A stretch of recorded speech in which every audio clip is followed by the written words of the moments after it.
The two main objectives of altimeter setting procedures are to provide adequate vertical separation between aircraft and provide adequate terrain clearance during all phases of flight. There are two altimeter subscale settings that can be used at any aerodrome. QNH, this is the observed barometric pressure at an aerodrome, adjusted in accordance with the ISA pressure lapse rate, to indicate the pressure that would be observed if the observation was carried out at sea level. If set, therefore, the altimeter reads aerodrome elevation above sea level. QFE, this setting is the observed barometric pressure at ground level on an aerodrome, which if set on the subscale, will cause the altimeter to read 0. When an aeroplane is flying at altitudes at or below the transition altitude, the aircraft is flown at altitudes determined by reference to sea level pressure, QNH, and the vertical position is expressed in terms of altitude. Above the transition altitude, the aeroplane is flown along surfaces of constant atmospheric pressure, based upon an altimeter subscale setting of 1013 millibars, and this altitude is expressed in terms of flight levels. During a climb, upon reaching the transition altitude, 1013 millibars is set on the altimeter subscale, and the climb continued to the desired flight level. In descent, upon reaching the transition level, the QNH is reset, and descent continued to the desired altitude.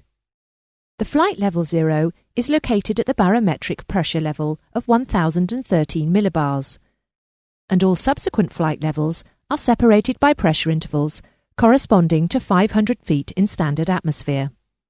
They are numbered Flight Level 30, Flight Level 35, Flight Level 40, Flight Level 45, or, as they get higher, Flight Level 100, Flight Level 105, Flight Level 110.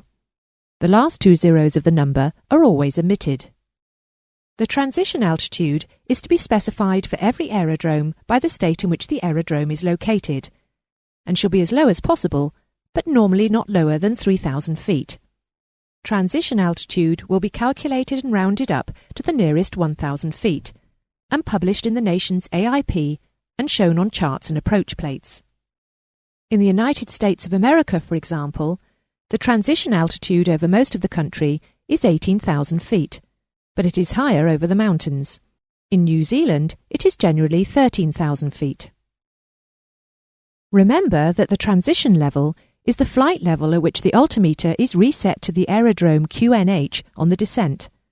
Subsequent flight is reported with reference to altitude. It will normally be passed to you in the approach and landing clearances. It changes with QNH changes, and is calculated by the controllers at regular intervals. It is defined as the first flight level above the transition altitude.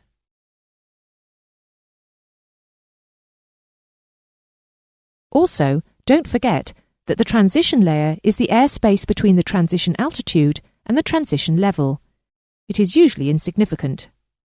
When ascending through the transition layer, vertical position is reported as a flight level, and when descending, it is reported as an altitude.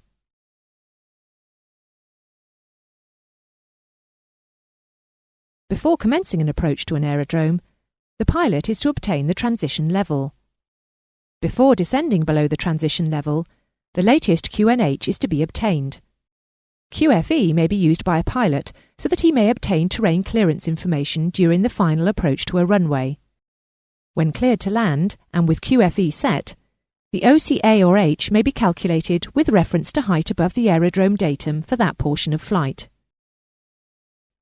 It is standard format on approach plates that all vertical displacement is shown as both AMSL and AGL. This conversion is illustrated here. You will notice that AMSL is printed in bold type, with AGL in brackets.